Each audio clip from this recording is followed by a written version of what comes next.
Hi guys, Jordan from B&B Campers. I'm just going to do this handover video on this Mercedes Sprinter based on a 2014 chassis, and as you can probably tell, it is a long wheelbase high top vehicle. So I'll start here under the bonnet. So on the left hand side we've got your brake fluid attached to the servo. Coolant sits at the reservoir in the front, just here. You've got the turbo and all the sort of gubbins for that down there on the left hand side of the engine. Air filter sits inside this box just here at the top of the engine here. The other thing I need to point out is that if you need to jump start the vehicle, you can do it from directly on top of the battery, which is under the floor in the cab, but you have got, they do give you this here, which is basically a positive terminal linked directly to the engine battery. So if you want to jump start it, you've got a positive terminal just there. Over towards the right hand side of the engine, we've got your engine oil filling point from there, and your engine oil dipstick is the yellow topped one just there below that. You've then got your power steering, not power steering, washer fluid. I don't know where power steering fluid came from. Washer fluid reservoir just here on the right hand side. And talking of power steering fluid, it may well run through here through your brake fluid as well, perhaps. That should be the ABS pump. Yeah, I can't see any other separate fluids to point out. Just make sure I'm not making that up. Nope, no other bits to show you in here. Apart from perhaps this one down here, that could be a power steering fluid there. Yeah, I think that's probably a power steering fluid just down there. So yeah, brake fluid, engine coolant, washer fluid, engine oil, and I will have to double check, but I'm pretty sure that's going to be a power steering fluid just down here. Okay, so on the near side, we've got, inside the passenger door, we've got the bonnet release handle, which is on the left hand side just there, and a little access point to your fuse box, or one of the fuse boxes down here. Absolutely loads of storage in these Mercedes cabs. Locking wheel nut key, and an adapter here for the fresh water. So you've got the turning seats in the cab here. I think it's just the one, because this one's sort of covered up by the back wall there, but this one does swivel round. I'll show you through the inside of the vehicle in just a minute, but I'll run through the outside first. So behind this sliding door, we've got these two vents just here, which are both to do with your fridge. This vent here towards the back is your boiler vent, so if you do have the boiler lit up on gas, you'll be able to feel hot air coming out either side of that. So I've got the vehicle sort of opened up at the moment so that I can show you what's going on in the back just here as well.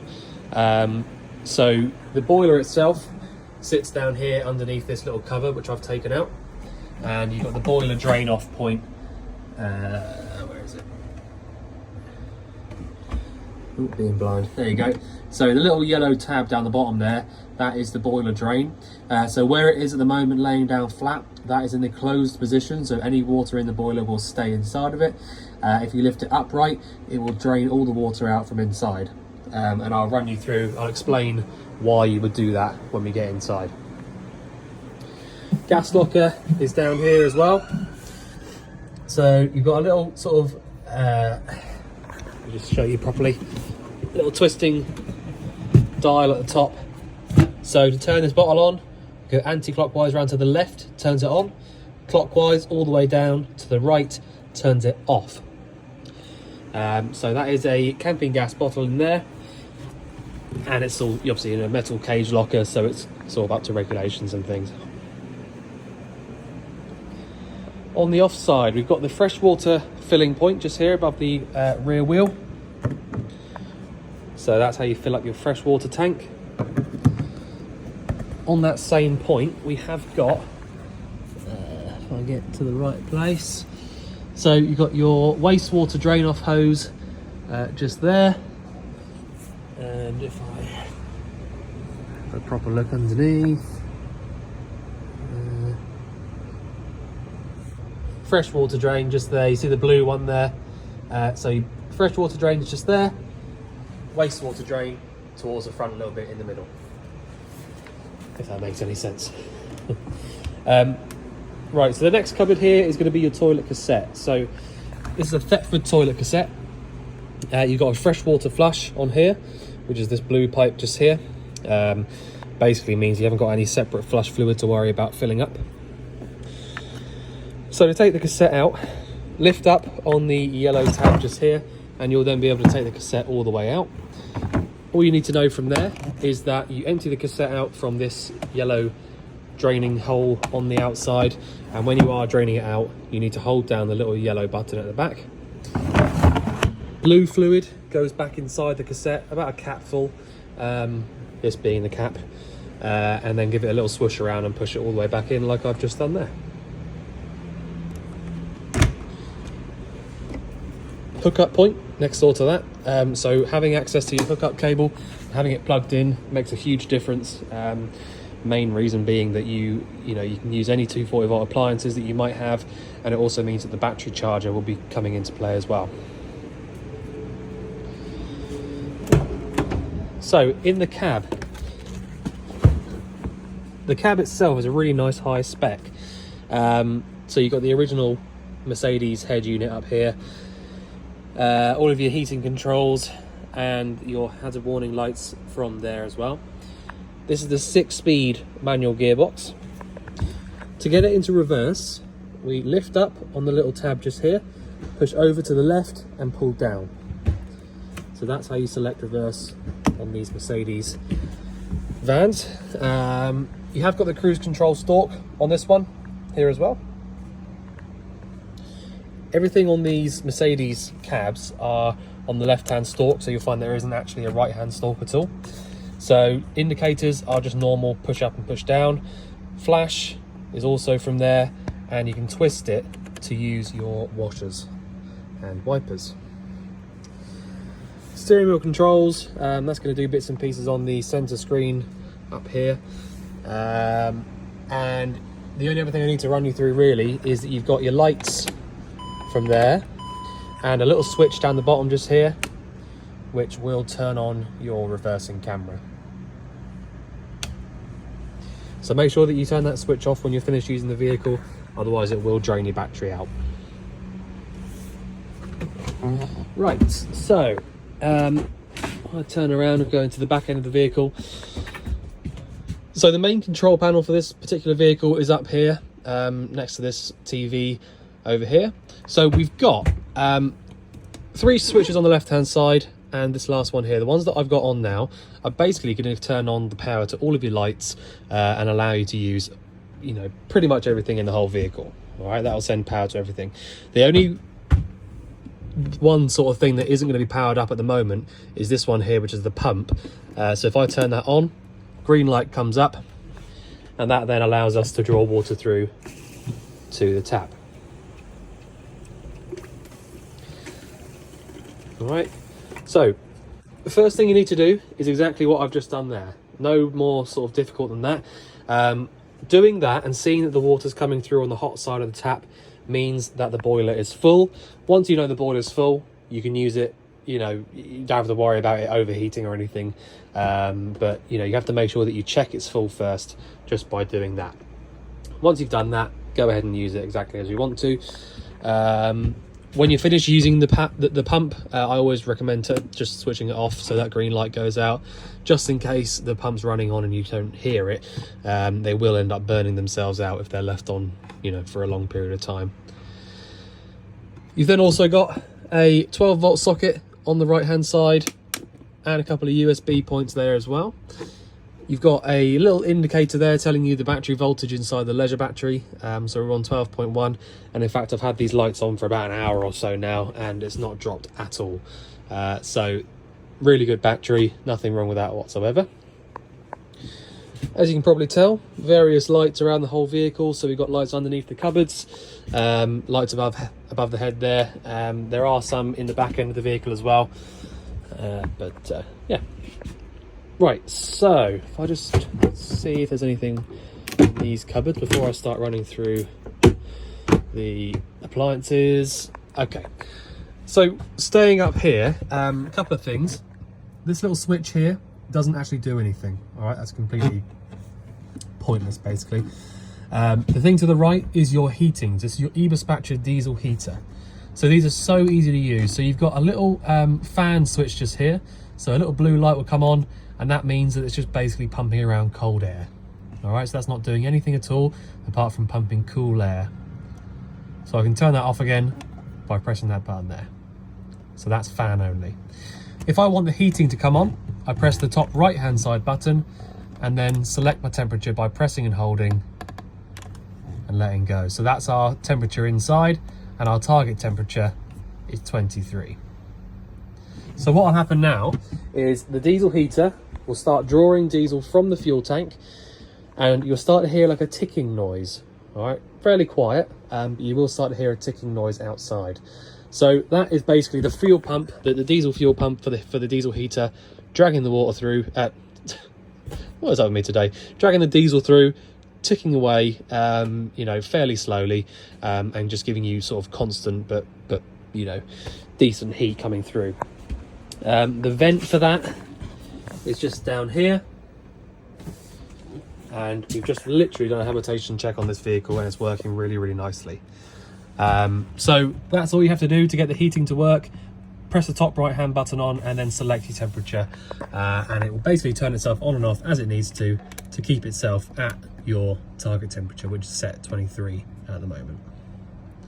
So if I want to turn that off, press the button up there, and as long as there's no two lights up on the top of this dial here, so no blue light and no green light, you can know that it's definitely switched off. So that there is your heating, nice and easy. So in this particular vehicle, you've also got a 2-burner hob up here. There is a manual ignition for these, and it really is as easy as that. So you push this round to the left and then push down to get the gas to light up. So that's essentially how it works. You know, not much else to it. A bit easier with two hands when you've got to try and do it, but yeah,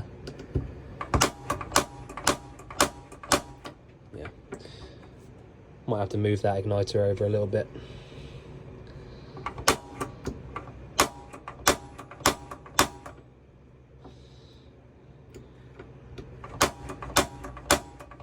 Yeah, I'll have to have a little look at that. Not a very good example there, but it is easier with two hands, as I say, to get it quite right. But your 2-burner hob up there, as I said, that's your manual ignition for that. So yeah, that's it. You've then got your boiler dial just here underneath. So it is pretty simple. All you've got, I mean, it's a gas only boiler, but you've literally got press up and that will give you 60 degrees of hot water. Press down gives you 70. I always recommend, you know, it's up to you completely, but the hotter the water is, the more you can use of it, because you can use less of it, you know, as a mixture between hot and cold. Generally speaking, makes it last a little bit longer. So that's how you use the boiler. Make sure that you remember to switch it off when you're finished with it, but that really is all there is to it with the boiler. Have a little look up in these cupboards. Nope. Okay. Right, so you've also got a Dometic 3-way fridge. So at the moment I've got the fridge lit up on gas. The fridge is absolutely freezing cold inside, working absolutely perfectly. So what I'm going to do is I'm just going to switch it off and show you essentially how it works. So it's really simple. What you've got is in the middle just here, you've got a little dial. All right, you can see there's a little, it's a little bit condensated now, but you can see there's a little orange handle inside there, which has gone over to the right hand side into the white. So anytime that little orange handle there is in the white, it means that the flame is off and it's not working at all. If the flame is on and it's working, it will go over to the left into the green, and as long as it stays there to the left in the green, you can know that the fridge is definitely working and lit up. So to use this fridge, as I said before, it's a 3-way fridge. So you've got mains power, 12 volt, or gas. They are the 3 ways that this fridge can work.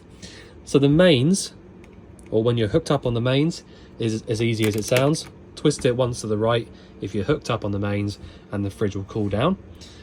If your engine's running and you're driving along, you can select 12 volt and that'll keep the fridge cold as you drive. If you don't have either of those, you go down to the bottom for gas, and then you've got an ignition on the right hand side there and a valve. Press in on the valve and the igniter at the same time,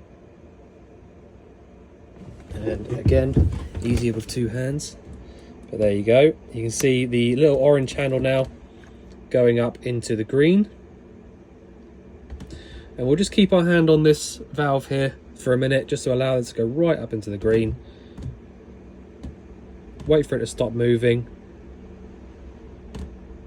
and then let go, which I have done now.